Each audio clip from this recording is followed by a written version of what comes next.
Gillette, the best a man can get. Welcome back to First Things First. Former Pro Bowl linebacker Bart Scott is here. Hey, Bart. Man. What it do? How are you? Great minds think alike. Yes, sir. What? What happened? He used my line. That's a great line. You can do it, though. That's your line? That's my line. What it do is your line? Your street cred just went up, Jeff. Don't worry about it. Oh, God. Wait till the next time she says it. Yeah. What doesn't it happen? That is not what's going to happen. I mean to throw y'all off. My bad. I was making fun. I was Bart, let's change topics from greetings and Come on, talk get it right, Patriots. Jenna. Boom! Let's do it. Your former teammate, Bart Scott, Ed Reed, was asked about facing off against Tom Brady and Bill Belichick over the years. Said, quote, I loved those games going against the greats. Who else would you rather go against? That's high praise from one of their toughest foes. So, Bart, it leads us to ask this question. Who deserves more credit for the Patriots' success? Is it Tom Brady or is it Bill Belichick? I mean, I have to tip my hat off to the structure that Bill Belichick has done. He seemingly always gets out of contracts before they go bad. He gets out of contracts a year early. You think about Seymour. You think about, Lawyer Malloy and some of those tough decisions that he's made. But I have to give the credit to Tom Brady because he's an unselfish superstar.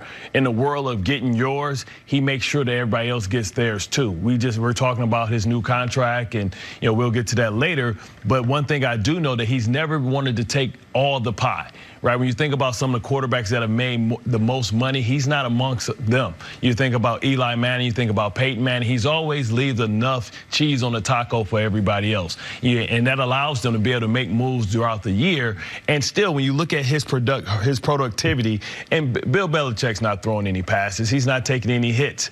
And Tom has always been able to elevate the play of the players around him. He's never had other than Randy Moss, great receivers around him. He's had self-made guys that he's elevated their play, and he's their best offensive player. He's their best defensive player as well. So I have to give the credit to Tom Brady.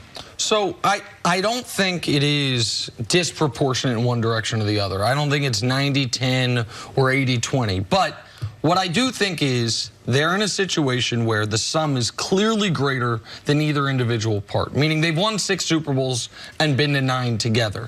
If Brady had his whole career with just call it a league average coach, I do think he's a Super Bowl champion. Maybe a couple of them, but nowhere close to 6. And if Belichick has his whole career with league average quarterback, just median level quarterback, I do think he's a good enough coach, especially defensively, good enough manipulator of the cap, that he could have won a Super Bowl. But 2 + 1 = 3, not 6. So I think together is what makes him special.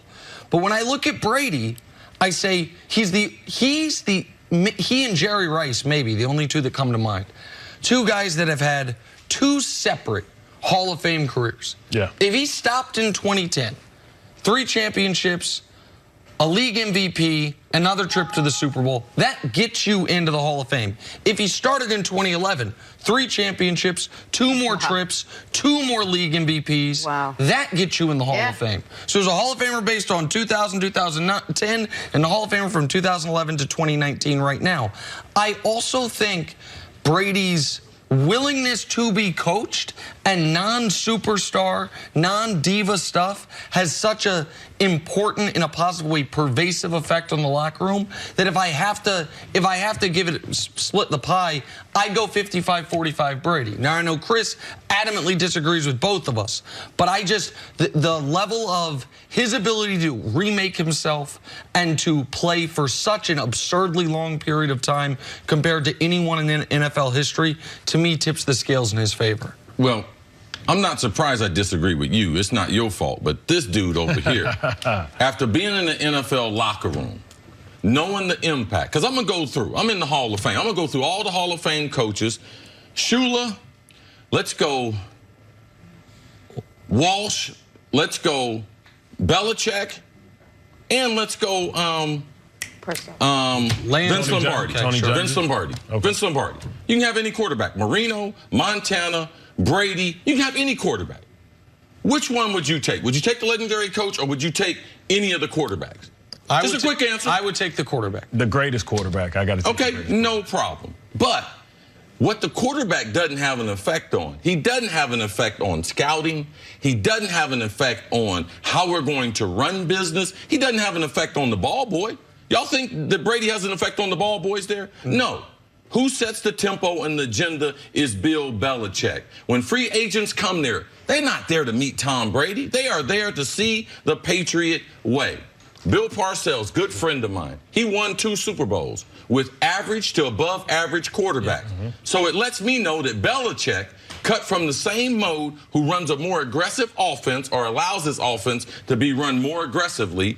That's the reason why he's been on the transition through the last 3 decades successfully, is because he's adopting a philosophy, we're going to throw the ball. So to me, it's one-sided, and it's Belichick. I've been in the NFL locker room 16 years, and I know the impact the coaches. I tell more stories of Dennis Green and what he taught me than I do about Warren Moon, Reggie White, Randy Moss, or the other 8 Hall of Famers that I played with. Institutional talent is far more valuable than athletic talent, and Tom Brady is the GOAT. But Bill Belichick, the standard that he sets, the tempo, the atmosphere, the air, when you go down the hallway there, he has set that. And that's the reason why it's lopsided for the coach, for the general manager, and Bill Belichick. But who empowers the coach? The best player there, because he has the humility to be coached. He has the humility to be coached, and he allows everybody else to be coached hard. How did they win this last Super Bowl? Tell me. Defense. Absolutely. There's no question about it. How'd they win the first 2? What? Defense. But how'd they win the middle 2? Or, I mean, how'd they win the Falcons? No, but those are just the Super Bowl. So even if we split them, I know the institution is created by this guy.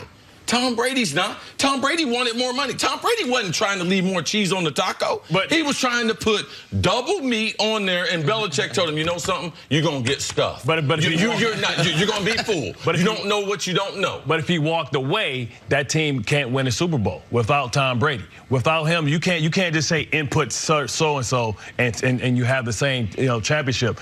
Players come there because of Brady as well, because they know they want to play with him, because they know they're going to have an opportunity. If you take Brady from the equation, and listen, this is all going to be proven Michael when Bennett didn't go there to play for Tom Brady if Belichick wasn't coaching that defense. So, yeah, guys go there. That defense ain't great, though. That defense not great. It plays a good system. I'm willing to bet you a substantial amount of money they're a top 5 defense this year. And I guarantee they're a top 5 in points this year. And why would they be a top defense? Because the opposing team's going to be trying to keep up with the offense that's lighting the scoreboard up. So he's their best offensive player and their best defensive player. Because if he's putting up the points, that means the other teams is going to be in their nickel package trying to put up points, trying to keep pace. Tell me, out of all these great offenses, how many Super Bowls these great offenses are won? Well, the 12 highest scoring teams in league history haven't won the Super Bowl. That's a good point. You need a complete team. But to your point that Parcells, a great coach, can win with average quarterbacking, totally agree. But we've seen great quarterbacks win with average coaching. We saw Steve Young win with George Seifert. We saw Peyton Manning win with Gary Kubiak. Go to Dallas for a minute. What? Yeah, those teams were stacked, though. Absolutely. Like, those teams were stacked. It wasn't like the New England team. No, but listen, Bill misses a lot. The general manager, Bill Belichick, misses a lot. I mean, when you're making a bunch of decisions, of course you're going to. Who makes up for the mistakes? Tom Brady, because you always got a chance. Okay. I mean, you can believe what you do. I understand why you believe what you do. This fool over here, he's been in the NFL locker room, and because I played with horrible quarterbacks.